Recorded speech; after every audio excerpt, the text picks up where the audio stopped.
বন্ধুরা, আজকে একটা নতুন গল্প নিয়ে আসলাম তোমাদের মাঝে। এটা সত্য এবং বাস্তব জীবনের ঘটনা। শেষ পর্যন্ত শোনার অনুরোধ রইল। শুনলে তোমার মধু চলে আসবে। দেরি না করে চলো শুরু করা যাক। আমার মায়ের রুম থেকে প্রতিদিন রাতে একটি অদ্ভুত শব্দ আসত। কিন্তু আমার বাবা তো মারা গেছে অনেক দিন আগে। তাহলে আমার মায়ের রুম থেকে প্রতিদিন এরকম ধরনের বাজে আওয়াজ আসে কেন? প্রায় প্রতিদিনই এরকম ধরনের শব্দ শুনতে আমার খুব খারাপ লাগত। আর মনে মনে মাকে ঘৃণা করতে শুরু করলাম। বাবা নেই, মা কার সাথে এমন জঘন্য কাজ করে জানার খুব আগ্রহ হলো। আর এই জন্য আমি একদিন রাতে আমার ঘরে লুকিয়ে রইলাম। তারপর আমি যা দেখতে পেলাম তাতে বন্ধুরা আমার মাথায় যেন আকাশ ভেঙে পড়ল। বন্ধুরা, গল্পটি অনেক ইন্টারেস্টিং। আশা করি শুনলে তোমরা অনেক মজা পাবে। তাহলে চলুন বন্ধুরা, গল্পটি শুরু করি। গল্পটি শুরু করার আগে বন্ধুরা, তোমাদের নিকট আমার ছোট্ট একটি অনুরোধ। দয়া করে তোমরা আমার চ্যানেলটি সাবস্ক্রাইব করে আমাকে সাপোর্ট করবে। বন্ধুরা, আমার নাম অনিকা শর্মা, থেকেই আমার ডাকনাম তিথি। সবাই আমাকে দিদি বলে ডাকে। আমার 10 বছর বয়সেই আমার বাবা এই পৃথিবী ছেড়ে চলে যান। বাবা কোনো একটা কাজে কলকাতায় গিয়েছিল। কয়েকদিন পরে সেখান থেকে খবর এল যে তিনি আর এই পৃথিবীতে নেই। সেখানে ভয়াবহ একটি আগুন লেগেছিল, যার কারণে তার লাশটুকু পাওয়া যায়নি।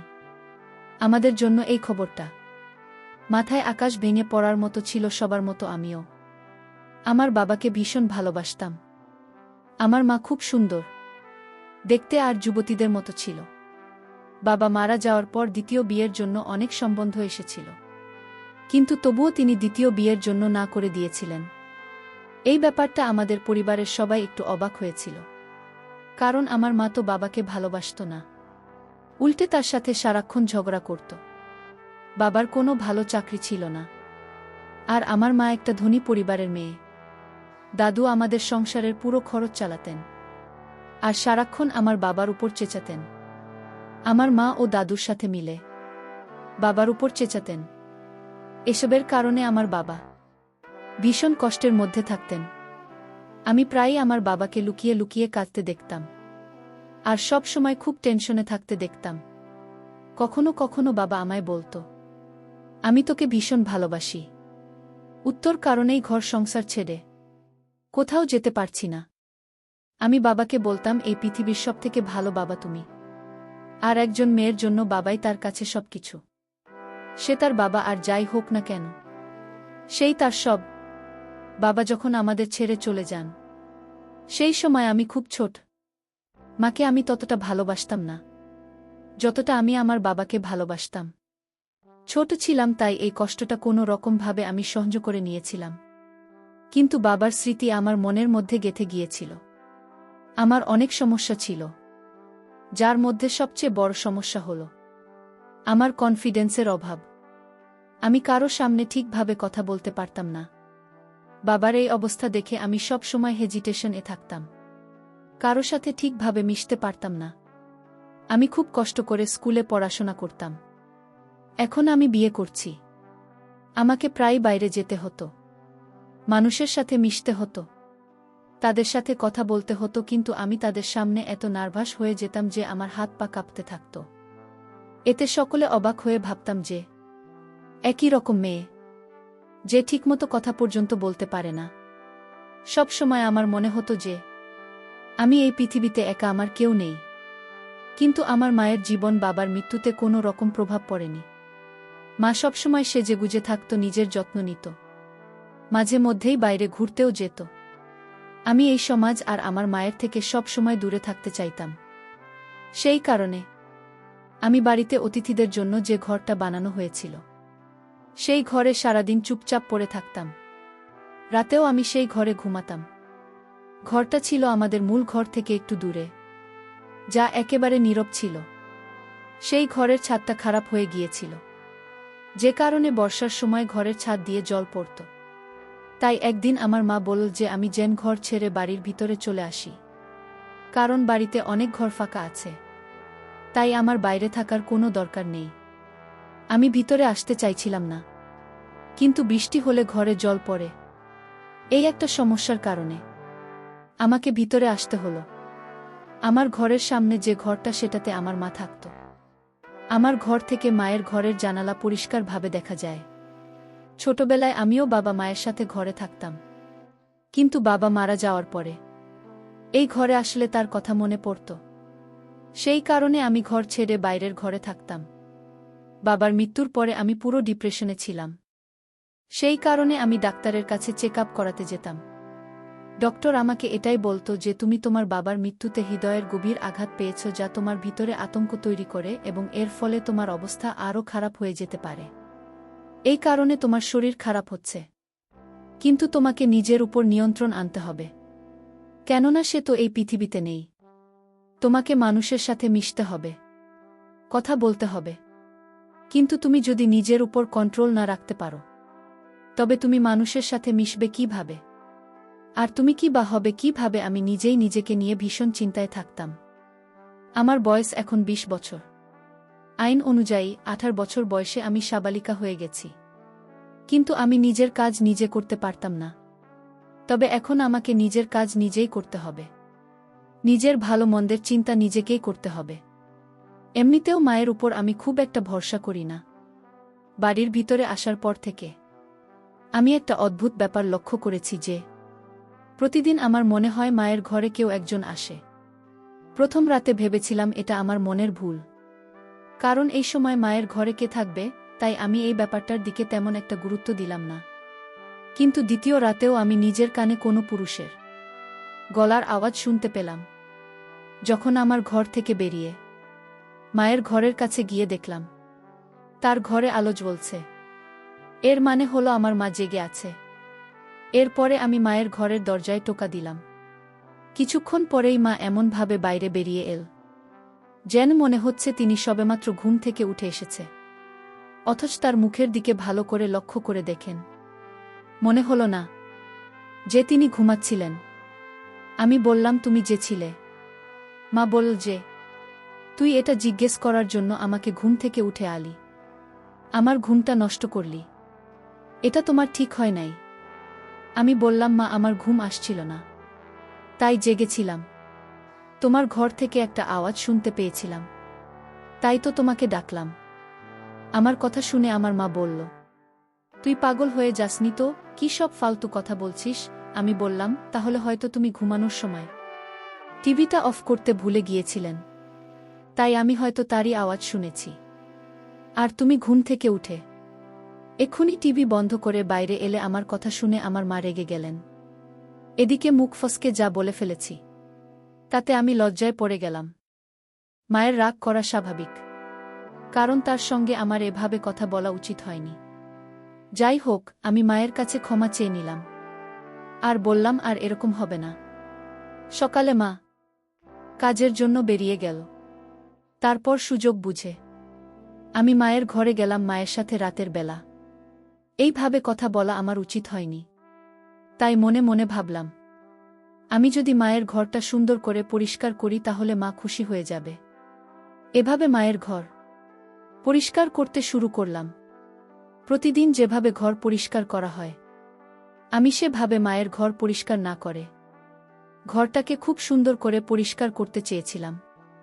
আমি সবেমাত্র ঘর পরিষ্কার করা শুরু করেছি, এমন সময় আমার হাতে এমন একটা জিনিস পেলাম যে তার সাথে মেয়েদের কোনো সম্পর্কই নেই। এটা শুধুমাত্র ছেলেরাই ব্যবহার করে। সত্যি বলতে কি, এটা বিবাহিত ছেলেরা ব্যবহার করে, আর তা আমার মায়ের ঘরে, তাও তার বিছানার তোশকের নিচে। আমি খুব অবাক হয়ে গিয়েছিলাম, কিন্তু আমি এ ব্যাপারে আমার মাকে জিজ্ঞেসও করতে পারব না, কারণ জিনিসটা দেখে আমার লজ্জা লাগছিল। কিন্তু এই জিনিসটা মায়ের ঘরে কিভাবে এলো, আমি খুব চিন্তা করতাম। হঠাৎ আমি বাড়ির বাইরের দরজায় যেন আওয়াজ পেলাম। আমি ভাবলাম হয়তো মা এসে পড়েছে, তাই ঘর পরিষ্কার না করে আমি তাড়াতাড়ি করে আমার ঘরে চলে এলাম। এরপরে আমি ঘর পরিষ্কার করার ব্যাপারটা আমার মাথা থেকে বের করে দিলাম। কয়েকদিন পরে আমি আমার মায়ের একটা সত্যি জানতে পারলাম। সেটা হলো, আমার মায়ের ঘরে টিভি তো আছে, কিন্তু সেটা খারাপ চলত না। এই খবরটা আমাকে আমাদের বাড়ির চাকরানির বলেছিল। সে সপ্তাহে মাত্র একদিন করে কাজে আসত। সে আমাকে বলল যে এই টিভিটা তো অনেকদিন ধরে খারাপ হয়ে পড়ে আছে, তোমার মা টিভির মেকানিককে ডেকে দেখিয়েছিলেন, কিন্তু সে বলেছে যে এই টিভি ঠিক করতে অনেক টাকা খরচ হবে। তাই তোমার মা আর টিভিটা ঠিক করেননি। তিনি তো আমায় বলেছিলেন যে তুমি টিভিটা নিয়ে যাও, যদি ঠিক করতে পারো তাহলে তোমার বাচ্চারা দেখতে পারবে। আমি তাকে বলেছিলাম যে আমার বরকে বলব টিভিটা নিয়ে যেতে। আমি আমার বরকে কয়েকবার বলেছিলাম টিভিটা নিয়ে যেতে, কিন্তু আমার বর টিভিটা নিতে এলি না। সে একেবারে কুকুরের বাচ্চা মতো, কোনো কাজ করতে চাই না।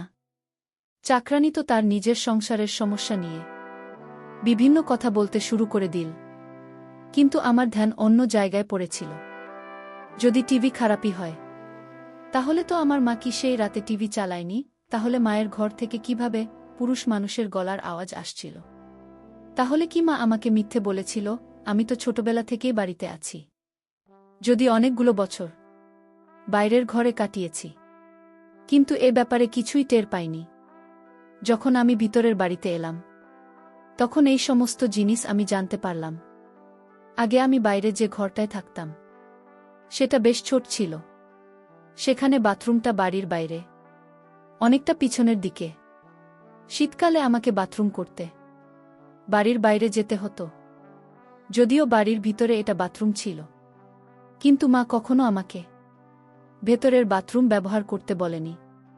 মা কখনো আমাকে বলেনি যে এই শীতের রাতে বাথরুমের জন্য তোর বাড়ির বাইরে যাওয়া ঠিক না, সর্দি কাশি লেগে যেতে পারে বা অন্য কিছু হয়ে যেতে পারে। যদিও আমি তার একমাত্র মেয়ে, এখন তো বাইরের ঘরটা ভেঙে পড়েছে, তাই বাধ্য হয়ে মা আমাকে ভিতরে ডেকেছে। এই বাড়িটা আমার দাদুর ছিল। বাড়িটা বহু পুরনো, যার একটা অংশ জানি না কিভাবে অন্য একজন কবজা করে নিজের নামে করে নিয়েছিল। বাকি অংশটা আমাদের ছিল। বাড়িটা অনেক বছরের পুরনো, ইংরেজ আমলের। নতুন কেউ বাড়িটা দেখলে হতবাক হয়ে তাকিয়ে থাকত আর বলতো, আমাদের একবার ভিতরে যেতে দাও, আমরা ঘরের ভিতরটা দেখতে চাই। কিন্তু আমি যেহেতু ছোটবেলা থেকেই বাড়িটা দেখছি, তাই আমার এই বাড়ির প্রতি খুব একটা মোহ নেই। আমার দাদু এই পৃথিবী থেকে অনেক আগেই চলে গিয়েছিল, কিন্তু তিনি ভালোই সম্পদ রেখে গিয়েছিলেন, যা দিয়ে আমাদের সংসারের খরচ খুব ভালোভাবে চলে যেত। মা বাড়িতে চাকরানি রেখেছিলেন। একদিন আমার মা আমাকে বলল যে তুই একটা অলস মেয়ে, সারাদিন শুয়ে বসে দিন পার করছিস, এখন এখানে এসে আমার চুলের রং লাগিয়ে দেয়। আমি মাঝে মাঝে অবাক হয়ে এটাই ভাবতাম যে এই বয়সে আমার মা সেজেগুজে কাকে দেখতে চায়। এত বছর ধরে বিধবা থাকার পরেও আমার মা সবসময় সেজে গুজে থাকতেন। তার এই বাহারি সাজ দেখে তাকে আমার একদম ভাল লাগত না। তিনি এমনভাবে সেজে থাকতেন যেন তিনি সদবা। একবার তো পুজোতে মাকে হাতের মেহেন্দিও করতে দেখেছি, কিন্তু কোনো বুধবার তো ইচ্ছাই করার কথা না এসব করার। আর যখন তার স্বামী বেঁচে নেই, তখন মেহেন্দি পরে তিনি কাকে দেখাবেন? আমার মা সেই সমস্ত কিছুই করতেন যা কিনা একজন সদবা মহিলা করেন। নিজের খুব যত্ন নিত। আর একবার যখন মায়ের চুল সাদা হতে লাগল, তখন তো তিনি চুলে কালারও করলেন, সাথে মেহেন্দি ও লাগালেন, ভালো গা রঙের শাড়ি পরতেন, নিজের হাত পায়ের নখে নেলপালিশ লাগাতেন। আমি একটা অবিবাহিত মেয়ে হয়েও নিজেকে এত খেয়াল রাখতাম না যতটা আমার মা নিজের খেয়াল রাখতেন। আমি শুনেছিলাম আমার মা আর বাবা প্রেম করে বিয়ে করেছিলেন, তাই তো ভালোবাসার টানে বড় লোকের মেয়ে আমার মা আমার গরিব বাবাকে বিয়ে করেছিলেন। না হলে দাদু এই সব বন্ধ কোনোদিনও মেনে নিতেন না। তিনি আগে সেনাবাহিনীতে ছিলেন এবং ভীষণ শক্ত মনের মানুষ ছিলেন। রাতে আবারও মায়ের ঘর থেকে আওয়াজ আসছিল। আমি কান লাগিয়ে শোনার চেষ্টা করলাম, এটা কিসের আওয়াজ? কিছুক্ষণ শোনার পরে আমার যেন মনে হল কোনো পুরুষ মানুষ কথা বলছে, আর আমার মা তার কথা শুনে হাসছিল আর লজ্জা পাচ্ছিল। কথা শুনে মনে হচ্ছিল যে লোকটা আমার মায়ের খুব প্রশংসা করছে, আর এতে আমার মা লজ্জা পাচ্ছে। আমি শিওর যে ভিতরে কোনো পুরুষ মানুষ আছে। যাই হোক, চুপ করে ঘরে এসে শুয়ে পড়লাম। কয়েকদিন পরে আমার বাবার বাৎসরিক কাজ। প্রথম থেকেই বাবার বাৎসরিক কাজের দিন আমার মন ভার হয়ে থাকত। মনে হতো যেন আজকে উনি আমাদের ছেড়ে এই দুনিয়া থেকে চলে গেছেন। বাবার বাৎসরিকের দিন সকালে দেখলাম মা সেজেগুজে বাইরে বেরিয়ে এল। মাকে সেদিন খুব রোমান্টিক মনে হলো। আমি মাকে বললাম, আজকের দিনে অন্তত সাদা কাপড় পরে আসতে পারতে। শুনেছি বিদ্যা সেজেগুজে থাকলে তাদের স্বামীর আত্মা কষ্ট পায়। মা বল, কি বলতে চাইছিস তুই? আমি বললাম, বাবা রাজ বাৎসরিক কাজ, তাই আজকের দিনটা অন্তত নর্মাল ভাবে থাকো। তখন মা বলল, তোর বাবা অনেক দিন আগে মারা গেছে, তাই এখন এসব বাৎসরিক তার শরিক করে কোনো লাভ নেই। কিন্তু আমি বললাম, আমি প্রত্যেকবারের মতো কিছু গরিবকে সাহায্য করব। মা বলল, তাহলে তাই কর। আমি বললাম, তুমি কোথায় যাচ্ছ? মা বলল যে আমার এক বন্ধুর মেয়ের বিয়েতে যাচ্ছি। আমি বললাম, আজ তো তোমার স্বামীর বাৎসরিক কাজ, আর তুমি আজকে তোমার বন্ধুর মেয়ের বিয়েতে যাচ্ছ। মা বলল যে বাৎসরিক আজ প্রত্যেক বছর হয়, কিন্তু বিয়ে প্রত্যেক বছর হয় না। যে মারা গেছে তার জন্য আমি আমার এত ভালো বন্ধুকে কষ্ট দিতে পারব না। তারা খুব বড়লোক, আর তারা শহরে থাকে। আমি তার বড় ছেলের সাথে তার বিয়ে দিতে চাই। এই সময় আমি মাকে বললাম, যখন তোমার বন্ধু জানতে পারবে যে তুমি তোমার বরের বাৎসরিক কাজের দিন সেজেগুজে বিয়ে খেতে গেছ, তখন তারা তোমার সম্বন্ধে কি ভাববে? তারা তো তোমাকেও মানুষ ভাববে। আমার কথা শুনে মা বলল, তুই ভীষণ বাজে হয়ে গেছিস। আমার সামনে তুই এত কথা বলছ কেন? খবরদার বলছি, এরপর তুই যদি আমার সামনে এই ধরনের বাজে কথা বলিস, তাহলে আমার থেকে খারাপ কেউ হবে না। তোর বাবা তো এরকম ছিল না। জানি না তুই কার মতো হয়েছিস। আমি বললাম, তিনি তোমার স্বামী, আর আমার বাবা ছিলেন। তার জন্য তো তোমার একটুখানি সময় বের করা উচিত। কিন্তু তুমি না তো আমার পরোয়া করো, না তো বাবার পরোয়া করো। কে থাকল আর কে গেল তাতে আমার কিছু যায় আসে না। এবার তো মা কোনো কথার জবাব না দিয়ে বাড়ি থেকে বেরিয়ে গেল। কিন্তু ওই রাতে আমি কিছু এমন দেখলাম যা দেখে আমার পায়ের তলা থেকে মাটি সরে গেল। রাত্রে আমার ঘুম আসছিল না বলে আমি জেগেছিলাম। এই দিনটিতে এমনিতেও আমার ঘুম আসতো না। আজকের দিনটা আমার জীবনের সবথেকে বাজে দিন। আমি যেন মায়ের ঘরের জানলা দিয়ে কোনো একটা লোকের ছায়া দেখতে পেলাম। আমি পুরোপুরি শিওর হয়ে গেলাম যে আমার মায়ের ঘরে কোনো লোক আছে। আমি তাড়াতাড়ি উঠে এক মুহূর্ত নষ্ট না করে তার ঘরের সামনে গিয়ে দরজায় টোকা মারতে লাগলাম। মোটামুটি 34 মিনিট পরে আমার মা দরজা খুলল। আমি শিওর ছিলাম এই ঘরে যে ছিল সে বাইরে বেরোতে পারেনি, ঘরেই আছে। আমি তাড়াতাড়ি করে ঘরের ভিতরে গেলাম, কিন্তু ভেতরে গিয়ে যা দেখলাম তাতে আমার পায়ের তলা থেকে যেন মাটি সরে যাচ্ছিল, কারণ ঘরের ভিতরে কেউ নেই। আমি ঘরের চারিদিকে দেখলাম, কিন্তু কেউ সেখানে নেই। তাহলে যে লোকটাকে আমি ঘরের ভিতরে দেখলাম সে গেল কোথায়? তাই কথা ঘোরানোর জন্য আমার মাকে বললাম, বাথরুমে যেতে হবে, কিন্তু বাইরের নল দিয়ে জল পড়ছে না, তাই তোমার বাথরুমে যাওয়ার জন্য এসেছি। এরপরে আমি বাথরুমে ঢুকে সেখানেও কাউকে দেখতে পেলাম না। আমি অবাক হয়ে ভাবছি, লোকটার ছায়া দেখলাম আর আওয়াজ শুনলাম, অথচ ঘরের মধ্যে সে কোথাও নেই, যেন হাওয়ায় মিলিয়ে গেছে। কিন্তু আমি এ ব্যাপারে আমার মায়ের সাথে কোনো কথা বললাম না, কারণ আমার কাছে কোনো প্রমাণ নেই। আমি এমনি এমনি বলছিলাম যে আমার বাথরুমের কল খারাপ হয়ে গেছে, তাই আমি এখানে এসেছি। কিছুক্ষণ পরে বাথরুম থেকে বেরিয়ে আমি আবার আমার ঘরে ফিরে এলাম। কিছুক্ষণ পরে আবারও আমার মায়ের ঘর থেকে হালকা হালকা আওয়াজ আসতে লাগল। আমি মনে মনে ভাবছি, হয়তো আমার মা পাগল হয়ে গিয়েছে, অথবা আমার মায়ের ঘরে কেউ না কেউ তো নিশ্চয়ই আছে যার সাথে আমার মা কথা বলছে।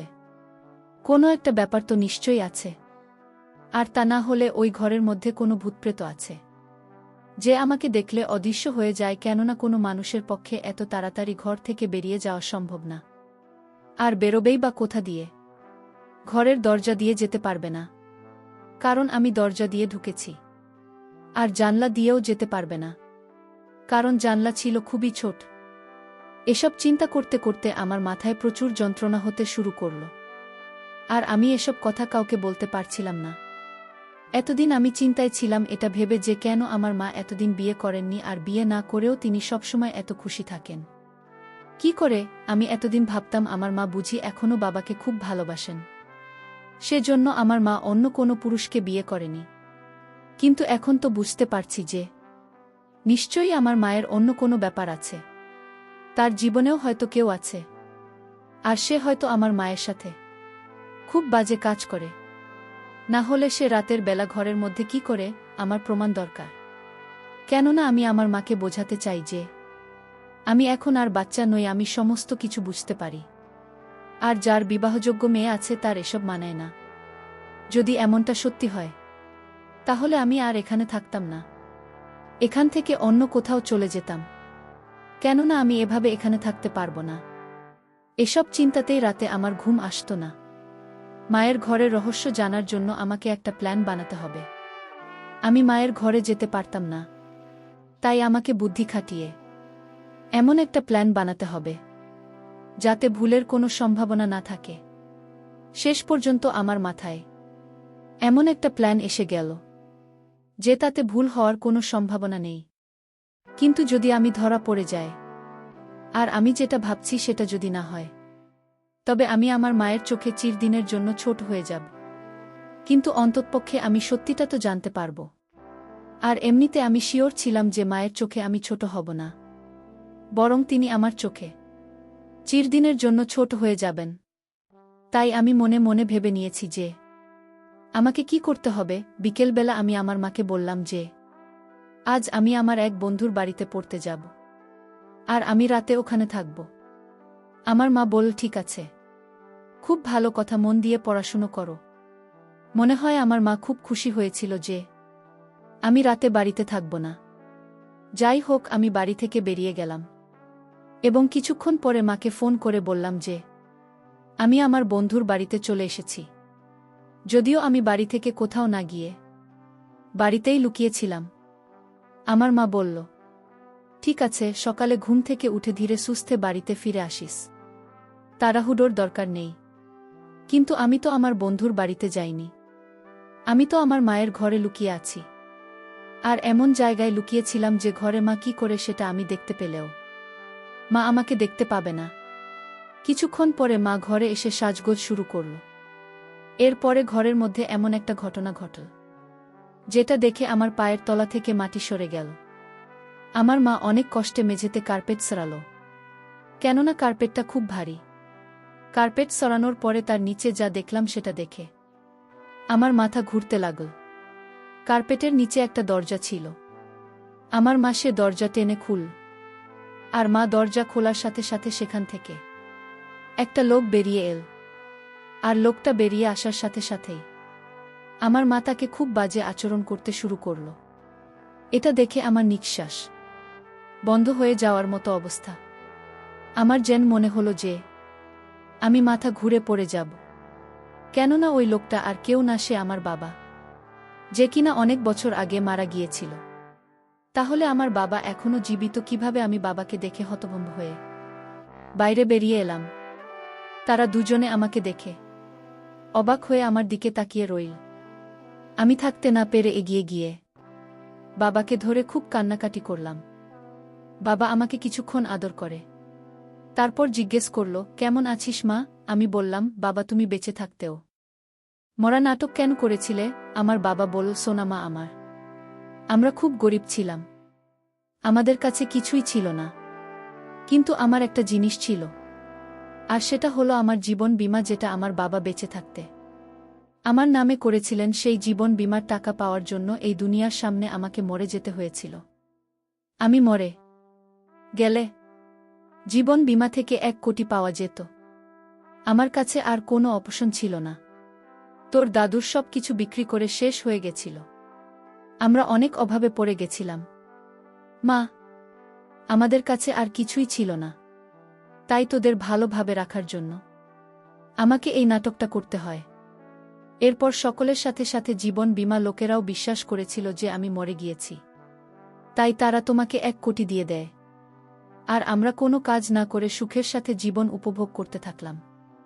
আমি তোর মায়ের কাছে থাকতাম সব সময়, আমাকে কোনো কাজও করতে হয় না।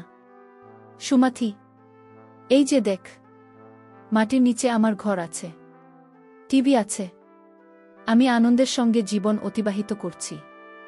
এই একটা বুদ্ধি খাটিয়ে এত টাকা পেলাম, যা আমি সারা জীবন কাজ করে ইনকাম করতে পারতাম না। আমি আমার বাবার দিকে অবাক হয়ে তাকিয়ে রইলাম আর বললাম, বাবা, তোমার মৃত্যুতে আমি এতটা দুঃখ পেয়েছিলাম যে আমার জীবনটা শেষ হয়ে গেছে। এখন আমি একটা রোগীতে পরিণত হয়েছি। তোমার চিন্তায় আমি প্রায় শেষ হয়ে গেছি। আর তুমি এই ভেবে খুশি থেকেছ যে তুমি খুব বড় দান মেরেছ। কিন্তু তুমি তো এই দুনিয়াতে সবথেকে বড় বোকামি করেছ। আমার বাবা আমাকে বলতে লাগল যে উত্তর ভবিষ্যতের কথা ভেবে আমি এসব করেছি। উত্তর পড়াশোনার সাথে সাথে তোর যাবতীয় খরচ 2 সময় মতোই পেয়েছিস। কোনো দিন কোনো কিছুর অভাব তোকে হতে দিইনি। যদি আমি এসব না করতাম, তাহলে আমাদের খেয়ে পরে বেঁচে থাকাই কষ্টকর হতো। আমি আমার বাবাকে অবাক করে দিয়ে বললাম যে, বাবা, তুমি আমার জীবনটা নষ্ট করে দিয়েছ। আমার জীবনে অর্থের দরকার ছিল না। আমার দরকার ছিল বাবা, তোমার আদর, তোমার স্নেহ, তোমার ভালোবাসা, তোমার মায়া মমতা। অর্থের মূল্য দিয়ে বাবা তুমি তা বিচার করতে পারবে না। বাবা, তুমি কি আমাকে ফিরিয়ে দিতে পারবে? বাবা, অর্থের মূল্য দিয়ে তুমি কি আমাকে অতীতে যে যন্ত্রণা দিয়েছ, সে যন্ত্রণা ফিরিয়ে দিতে পারবে? কখনো পারবে না। তোমার এটা কখনো উচিত হয়নি বাবা। অর্থের মূল্য দিয়ে তুমি আমার জীবনের সুখের মূল্য বিবেচনা করেছ, যার জন্য আমার মাথা এবং মনের অবস্থা পুরোটাই শেষ। না মরেও পৃথিবীতে মরে থাকার মতোই বেঁচে আছি। যায় হোক বাবা, অর্থ দিয়ে তুমি সুখে থেকো, ভালো থেকো। তোমার কাছ থেকে আমি আর কোনো সুখ স্বাচ্ছন্দ্য চাইব না। বন্ধুরা, পরিশেষে আমি বলবো, আমাদের জীবনেও মাঝে মধ্যে এরকম ধরনের কিছু ঘটনা আসে যা কেউ কখনো কল্পনাও করতে পারে না। অনেক সময় অর্থের জন্য মানুষ জীবনের রূপ পাল্টিয়ে দেওয়া, পরিবার, আপনজন সবার কাছ থেকে বিসর্জন দিয়ে জীবনকে ভিন্ন উপায় নিয়ে যায়। তখন সে পরিবার পরিজনের চাইতে নিজের স্বার্থ থাকে বেশি প্রিয় মনে করে। কিন্তু এটা মোটেও উচিত না। আমাদের প্রত্যেকটি কাজ করার পূর্বে আমাদেরকে সবকিছু বিবেচনা করে ভাবা উচিত। বিশেষ করে পরিবার পরিজনদের কথা মাথায় রেখে প্রত্যেকটি কাজ, অর্থাৎ দুর্বিষহ কাজগুলো বিবেচনা করে করা উচিত। বন্ধুরা, আজকে এই পর্যন্তই। আমি লামিয়া আবারও আসব তোমাদের মধ্যে নতুন কোনো ভিডিও নিয়ে। ভিডিওটি যদি তোমাদের ভালো লাগে, তাহলে একটি লাইক দাও। প্রতিদিন আমি তোমাদেরকে একটা করে নতুন গল্প উপহার দিব। তাই তোমাদেরকে অনুরোধ করে বলছি, তোমরা যদি এরকম ধরনের ইন্টারেস্টিং গল্প পেতে চাও, তাহলে দয়া করে আমার চ্যানেলটি সাবস্ক্রাইব করো। পরিশেষে তোমাদের সকলের সুস্বাস্থ্য কামনা করি। ভিডিওটি দেখার জন্য তোমাদের সকলকে অসংখ্য ধন্যবাদ।